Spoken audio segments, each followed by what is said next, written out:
And now, it's time for another Dice Tower review with Ryan Metzler. Hey everybody, it's Ryan Metzler here again, and today we're going to take a look at a new release from GMT Games, one that I've been waiting for a while. We're going to take a look at Dominant Species, the card game. A card game in the Dominant Species line, which you may have seen in several different reviews before. A very heavy game. This is kind of on the opposite end of the spectrum. This is going to be a very light game for 2 to 6 players, just involving card play and trying to manipulate cards in order to get the most points over 10 turns. So real quick, why don't we take a look at how this game plays. We'll look at the components, and then we'll come back here and we'll get my final opinions on this new game. So here you can see the components for Dominant Species, the card game. Now, if you were turned off by the depth and complexity of Dominant Species, you should keep watching this video because this game is not nearly as deep or complex as that game, and you may end up liking this one more than you would have liked that one. What you can see here is that we have several different things. One, we have 2 decks of cards. We have this deck here, which is the Biome deck, and we have this deck over here, which is going to be all of the action cards that you're going to use to do things in the game. In addition, you can see we have a track here, which is going to track victory points for all of the players along the outside. It's going to track the survival of each player, which I'll go over momentarily, and it's going to track the turns, which there will be 10 of. And those 10 are dictated by how many biomes are in this deck. There are 10 biomes, and that's going to change each round.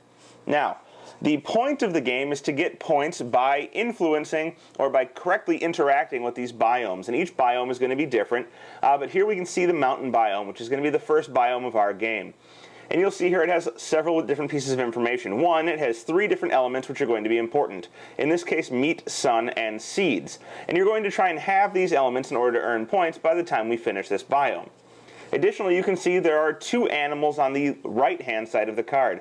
We have mammals up top, which are at a +1 for their food chain value, and we have amphibians at the bottom that are at a -1 for their food chain value in the mountain area. So this is the current turn's biome, and you're going to be able to see the next turn's biome, which is going to be the forest here with seeds, meat, and grubs, plus for birds and minus for insects. And you can plan accordingly by knowing that information. Now, each player is going to be playing this game with a hand of cards. And at the beginning of the game, you're going to get 7 cards. And cards are going to be either animals or they're going to be action cards. So here's my hand of 7 cards. We can see I have some birds, I have some reptiles, some arachnids, an action card, some mammals, some more mammals, and another action card. And these cards are going to be how you play this game. Now, the objective, as I said, is to earn points by interacting with these biomes. And there are 2 ways to earn points. And that is going to be 1, having the highest food chain value at the end of a round, and 2, having the most of each of these different types of elements at the end of the round. So we can see each card here has a similar layout. At the top, you have a picture showing you what animal it represents, in this case mammals. On the left-hand side, you're going to see a number at the top, 4, which is the food chain value of this card. And you can see 2 here, 2 elements indicating that this is a meat animal. And if you flip this card over, which can happen sometimes in the game, you'll see that the animal gets weaker. It now only has a 2 food chain value and only has 1 meat element. And this is called suppressing a card, which can happen in various ways throughout the game. But when you play a card on your turn, and you're going to go around the table playing cards, each player playing 1 card at a time or passing, and once you pass, you're out of the round. You're going to play a card down in front of you, and you'll add it to your tableau, basically, of cards. So if I played this, I now have 4 food chain power, and I have 2 grubs. Or sorry, 2 meat. And then each other player would play, and maybe they'll play out different cards. Maybe they play an insect with a grub, and the next player plays, another insect with some suns here. But there's other important things to keep an eye out for on cards.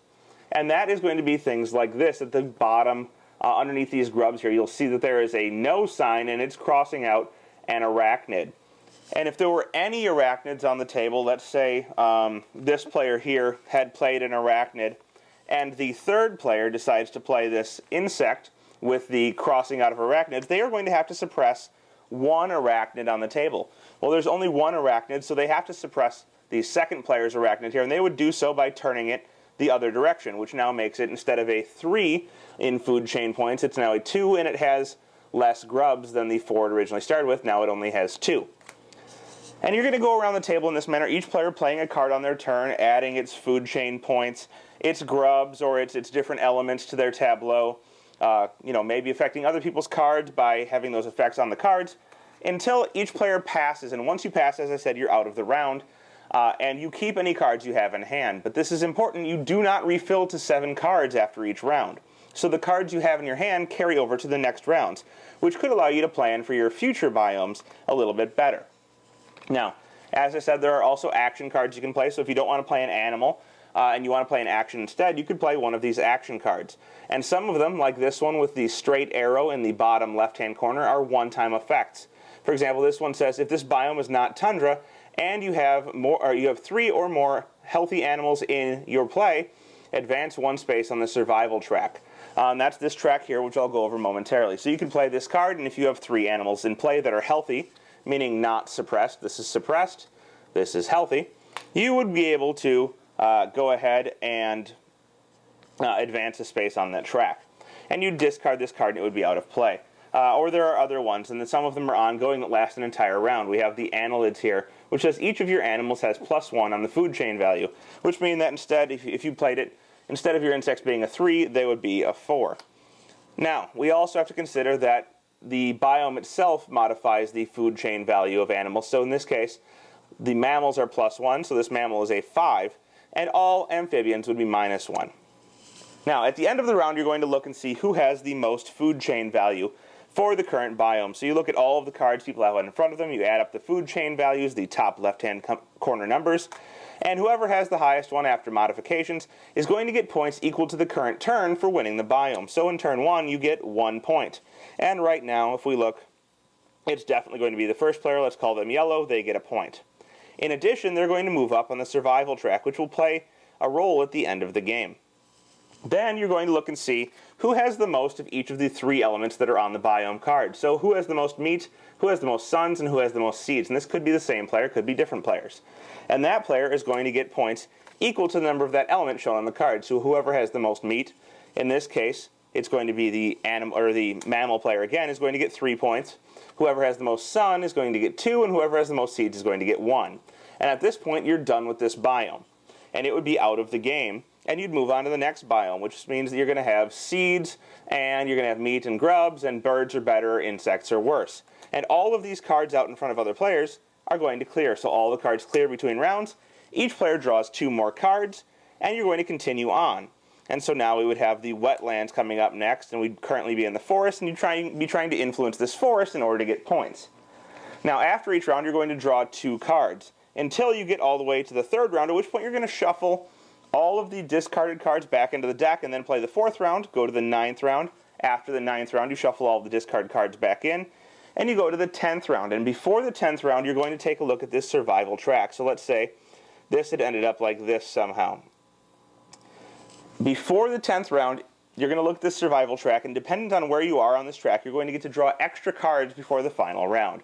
So we can see here that red is on the 3, orange is on the 2, and green and yellow are on the 1. Those players draw that many extra cards to add to their hand before the final round, which in my opinion is a little bit of a win more mechanic. You're already ahead in terms of winning rounds. You may not be ahead in terms of winning points, but you've won more rounds, and now you're going to get extra cards in order to help you with the final round, which can be worth some points, but not really that many points. The final biome is worth 10 points since it is the 10th turn, and then having the most water icons is worth 4 points, and each other element is worth 1 point.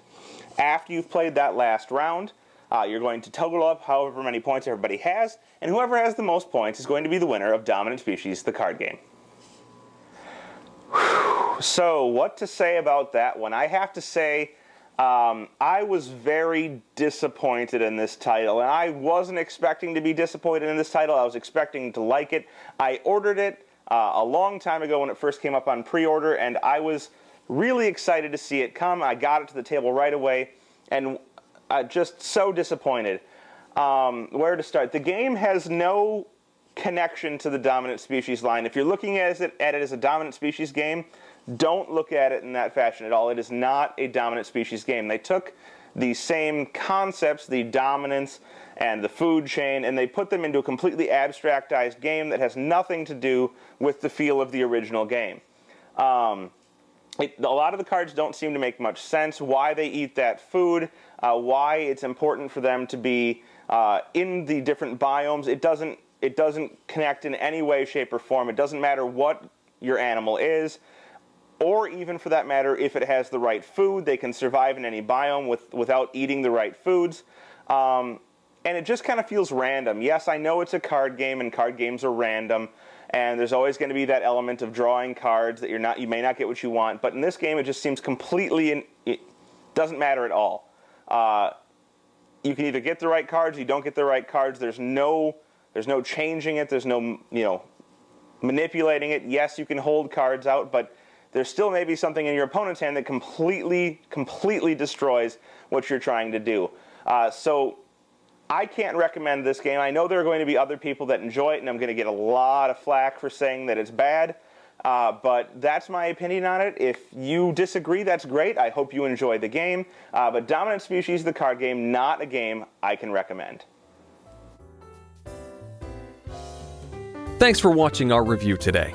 For more information about board games, as well as the #1 board game audio podcast, check out Dicetower.com for reviews, interviews, and more. I'm Eric Summerer, and you've been watching The Dice Tower.